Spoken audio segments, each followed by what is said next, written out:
Movie के शुरू होते ही हम एक स्ट्रीट शेफ काओ को देखते हैं। वो बहुत मजे मजे के खाने बनाया करता था। इसका एक छोटा सा रेस्टोरेंट है, मगर वो उसको साफ रखता है और अपने प्रोफेशन से भी बहुत प्यार करता है। लेकिन जो पास्ट में काओ के साथ हुआ वो बहुत ही बुरा था। उसके फादर ने सिर्फ इसलिए उसे एक शेफ के पास छोड़ दिया कि वो कुकिंग को सीख सके। काओ ने डिसाइड कर लिया था कि एक दिन वो बहुत बड़ा शेफ बनेगा और हर वो चीज हासिल करेगा जो वो अपने बचपन में ना कर सका। काओ के फादर एक बहुत अच्छे शेफ थे और अब तक तो वो बहुत ही कमाल शेफ बन चुके थे, एक तरह की मास्टर शेफ। लेकिन उनका बेटा यानी काओ उनसे बहुत नफरत करता था, क्योंकि उसने अपना बचपन यानी चाइल्डहुड अपने फादर के बगैर गुजारा था। वो उन्हें मिस भी किया करता था, लेकिन इससे उसके फादर को कोई फर्क ही नहीं पड़ता था। दूसरी तरफ काओ के फादर यानी वही मास्टर शेफ भी इस बात से खुश थे कि दुनिया को नहीं पता कि इनका बेटा भी है, और ये बात काओ को और सैड करती थी। अब सीन बदलता है और हम एक और फेमस, हैंडसम और यंग शेफ को देखते हैं। वो बहुत ही रिच और रॉयल फैमिलीज के लिए खाना बनाया करता था। उसका नाम पोल होता है। पोल का ये ख्वाब था कि वो अपने फादर के लिए अपनी कंट्री में एक रेस्टोरेंट बनाएगा, इसलिए वो अब्रोड को छोड़ते हुए और सब ऑफर्स को मना करते हुए अपनी कंट्री वापस आ जाता है। वहाँ जाकर वो एक फिश सेलर के पास जाता है और कहता है कि मुझे एक बड़ी सी मछली तो दिखाओ। तो फिश सेलर उसे मना कर देता है।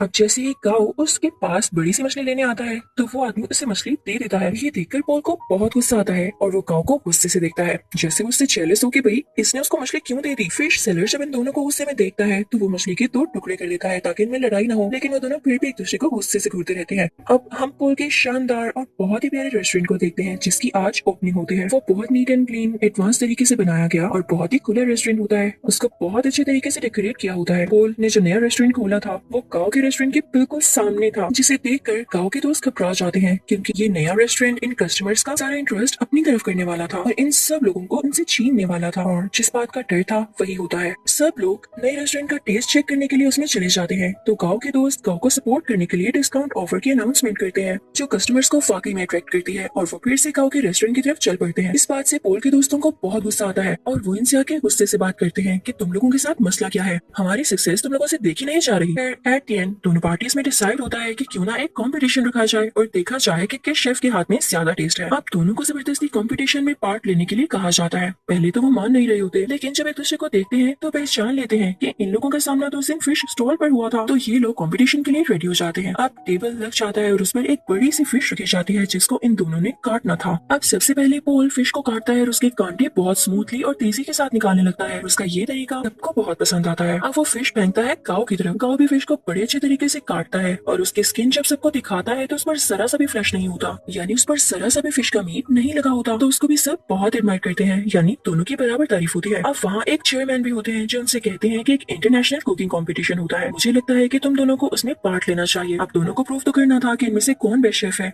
तो दोनों रेडी हो जाते हैं। अब पोल मीडिया को बताता है कि मैं फ्रांस में कुकिंग करता था और चाइना आकर मैंने फील किया कि अब भी लोग पुराने तरीकों को यूज करके कुकिंग करते हैं, और जाहिर है ये बात वो इनडायरेक्टली काऊ को ही कह रहा था, और इसे देख के काऊ को बहुत गुस्सा आता है।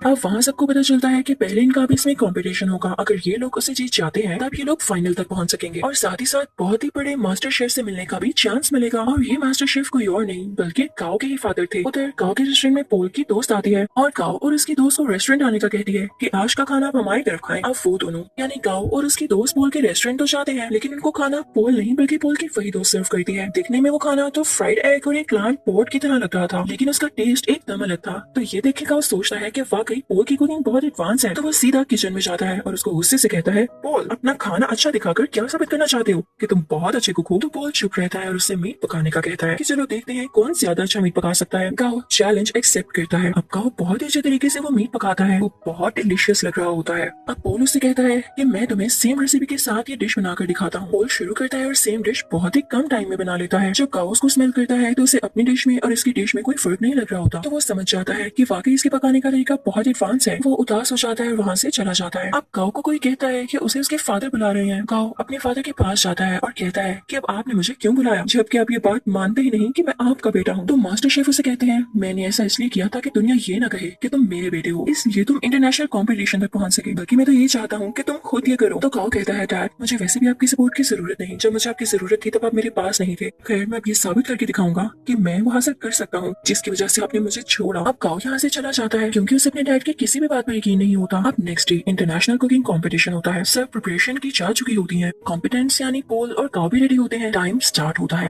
पोल की कोई स्वीट डिश होती है और काओ की चिकन डिश, दोनों बहुत मेहनत से अपनी डिशेस तैयार करते हैं। पोल तो टाइम से पहले ही अपनी डिश तैयार कर लेता है, लेकिन उसके बाद काओ की भी शानदार डिश रेडी हो जाती है। उसने भी टाइम पर अपना दिया गया टास्क पूरा कर लिया था। जजेस और ऑडियंस बहुत इंप्रेस होते हैं और अब उनकी डिशेस को टेस्ट किया जाता है और दोनों के सेम पॉइंट्स आते हैं, क्योंकि जज को उनके खाने में इतना ज्यादा डिफरेंस नहीं लग रहा था, यानी दोनों की डिशेस बहुत मजे की थी। तभी स्टेज पर एक जज आता है और इस कंफ्यूजन को क्लियर करने के लिए कहता है कि नो डाउट दोनों की डिशेस की टेस्ट बहुत आला थे, लेकिन मुझे टाइम मैनेजमेंट पॉल की ज्यादा पसंद आई, इसलिए ये कंपटीशन पॉल ने अपने नाम कर लिया है। पॉल यहाँ पर बहुत ज्यादा खुश हो जाता है। गाओ क्योंकि कंपटीशन हार चुका होता है तो वो बहुत ज्यादा उदास होने की वजह से अपने घर भी नहीं जाता और वीडियो गेम्स खेलने के लिए चल पड़ता है। वो कई दिन तक अपना टाइम यूं ही स्पेंड करता रहता है और एक दिन उसके पास वही शेफ आते हैं जिनके पास उसने अपना बचपन गुजारा और उसी के पास गाओ के डैड उसे छोड़ कर गए थे। वो उसे समझाते हैं कि गाओ देखो, हार जीत तो इंसान की जिंदगी का हिस्सा होती है ना, अगर आज तुम नहीं जीत सके तो क्या जरूरी है कि कल भी नहीं जीत पाओगे। लेकिन गाओ घर जाने के लिए तैयार ही नहीं था। उसे बहुत समझाने के बाद कन्विंस कर लिया जाता है कि उसे घर जाना होगा और अगले कंपटीशन की तैयारी करनी होगी। अब पॉल बहुत ज्यादा खुश होने की वजह से अपने रेस्टोरेंट जाता है। वो बहुत एंजॉय करता है। उसके सामने उसके दोस्त बैठे होते हैं तो बातों बातों में उसके दोस्त उसे कहते हैं, पॉल तुम अपनी दोस्त को चांस क्यों नहीं देते हो, वो इतने टाइम से तुम्हारे साथ है, तुम उसमें ट्रस्ट तो करो, उसे अलाउ करो कि वो इंटरनेशनली तुम्हें रिप्रेजेंट कर सके, तुम्हारे रेस्टोरेंट का नाम ऊंचा कर सके। तो पॉल उसे कहता है, हाँ वो मेरी अच्छी दोस्त जरूर है, इस बात से मैंने मना नहीं किया, लेकिन यार उसे खाना तक पकाना नहीं आता, वो कैसे मेरे रेस्टोरेंट को इंटरनेशनली रिप्रेजेंट कर सकती है। तो उसका दोस्त और बातें करने लगता है और उसकी बातों से ये लग रहा होता है जैसे कि उसकी दोस्त के साथ ही मिला हुआ है और इनके दिल में लालच आ रही है। तभी वहाँ पर पॉल की वही दोस्त आती है और उसके सामने सूप की 2 कप्स रखते हुए कहती है, पॉल क्या तुम मुझे बता सकते हो कि इनमें से किस में सॉल्ट ज्यादा है। तो यहाँ पर पॉल खामोश हो जाता है क्योंकि उसमें टेस्ट करने की एबिलिटी ही नहीं होती, उसके टेस्ट बर्ड्स ऐसा कर ही नहीं सकते थे और ये नेचुरली था। तो इस बात की वजह से पॉल को बहुत दुख होता है कि उसकी अपनी दोस्त ने उसके बाकी दोस्तों के साथ मिलकर उसे चीट किया और धोखा दिया। तो अब उसकी दोस्त कहती है, क्या हुआ पॉल, तुम समझते थे कि मैं तुमसे प्यार करती हूँ? ये तुम्हारी गलतफहमी थी, आजकल ऐसा कहाँ होता है, मैंने तो तुमसे दोस्ती सिर्फ इसीलिए की थी ताकि तुम्हें यूज करके इंटरनेशनल कंपटीशन में जा सकूं। वैसे जाना तो मेरे लिए पॉसिबल नहीं था, लेकिन आज तक जो मैंने तुम्हारा राज रखा उसके बदले में तुमने मुझे क्या दिया? क्या तुम मुझे एक ऑफर नहीं कर सके? लेकिन अब नहीं, अब मैं खामोश नहीं रहूंगी क्योंकि मैं भी इस कंपटीशन में जा सकती हूँ।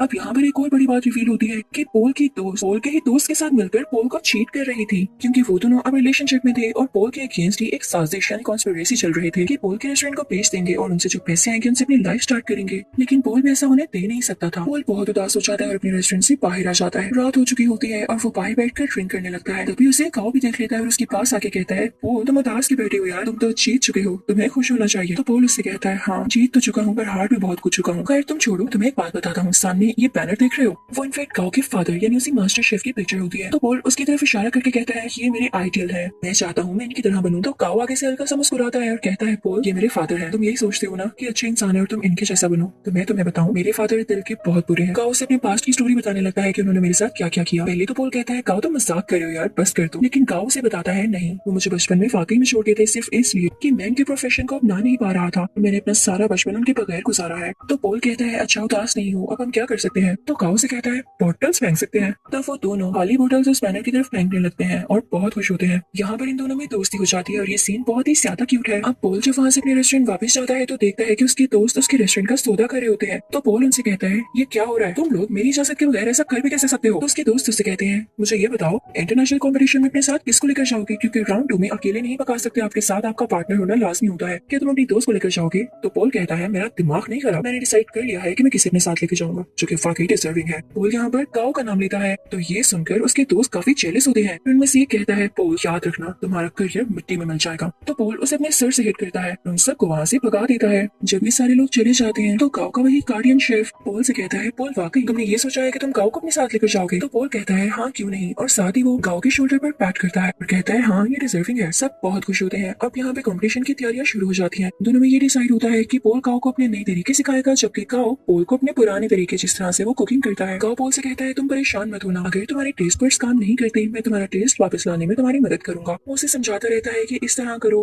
पॉल भी उसे नए नए तरीके बताता रहता है और यहाँ पर इन दोनों का काफी अच्छा टाइम स्पेंड हो जाता है। ये रोज खाना बनाने की प्रैक्टिस करते, साथ साथ डांस करते, सिंगिंग करते और बातें करते। और अब यहाँ इन दोनों की दोस्ती और भी गहरी हो चुकी थी। अब वो दिन भी आ जाता है जब इंटरनेशनल कॉम्पिटिशन का राउंड 2 होता है। ये दोनों अपनी डिश बहुत अच्छी तरीके से बनाने लगते हैं और कम ही टाइम में बहुत अच्छी स्वीट डिश तैयार कर लेते हैं जो कि जजेस को इतनी ज्यादा पसंद आती है कि वो कहते हैं, हमने आज तक ऐसी डिश नहीं दिखाई और ये राउंड ये दोनों विन कर लेते हैं और सही कहा जाता है कि यूनिटी इज स्ट्रेंथ। अब इसके बाद शुरू होना होता है थर्ड राउंड, जो कि कुछ दिन बाद था और ये कॉम्पिटिशन इनका उसी मास्टर शेफ यानी काओ के फादर के साथ था। तो यहाँ पर पोल काओ से कहता है, मुझे लगता है कि तुम इस कॉम्पिटिशन को जीत सकते हो, तो तुम चले जाना। तो काओ पोल से कहता है, तुम बहुत अच्छे शेफ हो, तुम्हें तो एडवांस तरीके भी बताया, तुम मेरे से भी ज्यादा अच्छा कर सकते हो। तो पोल कहता है, नहीं ऐसी बात नहीं, देखो मैंने अपने फादर का ड्रीम पूरा किया अपना रेस्टोरेंट बनाकर, तो तुम अपने फादर का ड्रीम पूरा करो ना। वो तुम एक बहुत अच्छा शेफ देखना चाहते थे, तो तुम उनके सामने जाकर कुकिंग करो और उन्हें प्रूव कर दो कि तुम बहुत अच्छे शेफ बन सकते हो। तो काओ मान जाता है और पोल का शुक्रिया अदा करता है। अब थर्ड और फाइनल राउंड स्टार्ट हो चुका होता है। दूसरी तरफ मास्टर शेफ भी अपनी डिश बनाने लगता है। अब काओ भी शुरू हो जाता है, लेकिन शुरू होने से पहले ही उसे अपने बचपन की कुछ यादें आने लगती हैं, जहाँ पर उसके फादर उसे छोड़ गए थे और उसे काफी बच्चे बुली किया करते थे। वो उन्हीं यादों में खो जाता है। उसके फादर आकर उसके मुंह पे पानी गिराते हैं और कहते हैं, अपना काम शुरू करो। तो अब यहाँ पर काओ कुछ बनाना शुरू करता है। दूसरी तरफ काओ के फादर यानी वही मास्टर शेफ बहुत ही ज्यादा प्यारी स्वीट डिश बनाते हैं, जैसे फायर लगी हो और उसमें से एक फूल निकल रहा हो। उस फूल का बहुत ही आला टेस्ट होता है, जजेस को ये बहुत ज्यादा पसंद आता है। और जब काओ की बारी होती है कि वो अपनी डिश दिखाएगा उसने क्या बनाया है, तो वो एक बाउल में नूडल्स बनाकर सीधा अपने फादर के पास जाता है और उनको वो प्रेजेंट करता है। मास्टर शेफ उसे टेस्ट करते हैं तो वो नूडल्स उन्हें बहुत अच्छे लगते हैं और ये वही नूडल्स होते हैं जिनकी वजह से काओ को उसके फादर से डांट पड़ी थी कि तुम तो नूडल्स तक नहीं बना सकते। और आज काओ ने इतने मजे के नूडल्स बनाए थे कि उसके फादर उसे खाना ही नहीं छोड़ते और नूडल्स को वाइल्डली खाने लगते हैं। वो अपने बेटे को रोक के कहते हैं, शाबाश बेटा, तुमने बहुत अच्छे नूडल्स बनाए। वो यहाँ पे काफी इमोशनल हो जाते हैं, तो ऑडियंस को भी पता चल जाता है कि एक तो इनका सरनेम सेम है और इन लोगों का बिहेवियर देख के भी यही लग रहा है कि ये बेटा और बाप है। यहाँ पर काओ का ख्वाब भी पूरा हो चुका था और उनके फादर का भी। अब उधर हम रेस्टोरेंट में देखते हैं कि पोल और काओ अब साथ काम करते हैं और उनकी ऑडियंस पहले से कई ज्यादा है, यानी उनके पास और भी ज्यादा कस्टमर्स आते हैं। लोग उनका खाना बहुत ज्यादा पसंद करते हैं और इनके रेस्टोरेंट में अब रौनक ही रौनक हो जाती है। इसी के साथ ये मूवी यहीं पर एंड होती है।